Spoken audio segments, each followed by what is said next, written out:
everyone? Yeah, we're gonna go ahead and drop this 540 off. So here we are at Justin's, guys.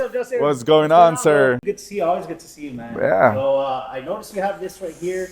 Well, you have a lot of cars, but what's going on with this car? Well, this one's a nice one. This is it's a 2011 Z4.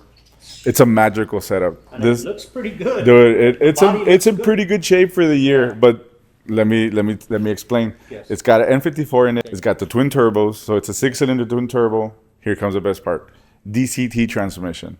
So it's a 7-speed dual clutch, not your automatic with the thingy. No, actual DCT dual clutch. Something that you'll find like on an M3, M4, and stuff like that.